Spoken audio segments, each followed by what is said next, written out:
Kung naghahanap kayo ng perfect merienda na pwedeng iluto sa inyong pamilya this weekend, ay isave nyo na itong recipe na to at siguradong babalik-balikan at i-request na ipaluto ulit sa inyo. Pwede rin itong pangnegosyo, napakadali lang gawin at simple lang ang mga ingredients. Kung hindi ka pa nakakatikim nito ay panoorin mo ang video na to. Unay gumawa muna tayo ng latte. Sa panay maglagay na tayo ng gata ng niyog. Coco Mama nga pala ang ginamit ko dito. Coco Mama, baka naman. Pwede rin kayong bumili sa palengke ng fresh na gata ng niyog. Depende po sa inyo kung anong gusto niyo. Pagkatapos ay sinalang ko na rin yung ating tapioca. Sa isang lagay, naglagay lang ako ng glutinous rice flour. Tapos maglalagay na rin ako ng tubig pero paunti-unti lang yung lagay para makontrol natin kung gaano karami yung ilalagay nating tubig. Tapos continuous lang sa paghahalo hanggang ganito na yung maging texture ng ating glutinous rice flour. Ngayon pag okay na, pwede na nating start bilog-bilugin yung ating glutinous rice flour ng ganito.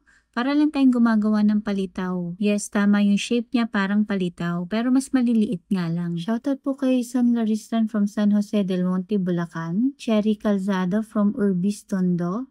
Romeo Arenas from Pangasinan. Catalina Obado from Pangasinan. And Ruth Diaz from Cebu City. Maraming salamat po sa panonood ng aming mga videos. At pagkatapos natin ma-form lahat ng ating glutinous rice flour, ay nagpakulo na ako ng tubig.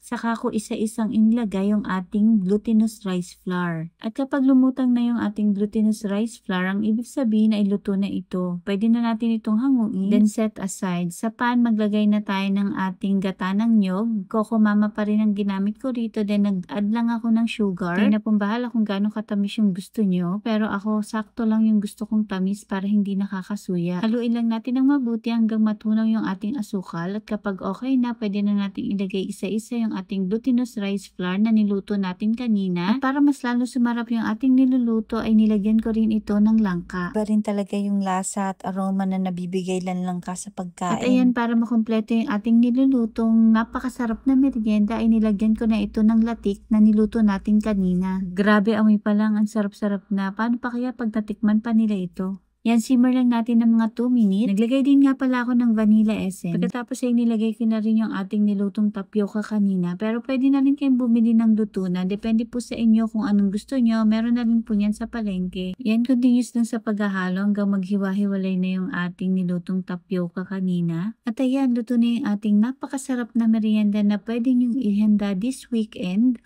Or pwede nyo rin gawing pang negosyo. Napakadali lang nitong i-prepare at iluto at lahat ng ingredients ay napakadali lang hanapin. Kaya kung hindi pa kayo nakakapagluto ng ganito sa inyong pamilya, ay ano pang hinihintay nyo, i-save nyo na itong recipe na to at gawin na ito this weekend. Siguradong magiging masarap ang kainan at salo-salo ng buong pamilya. At kung umabot kayo sa part na to at nagustuhan nyo ang aming video, ay paki-comment naman po kung taga saan kayo para naman po mapasalamatan namin kayo sa aming mga susunod na video.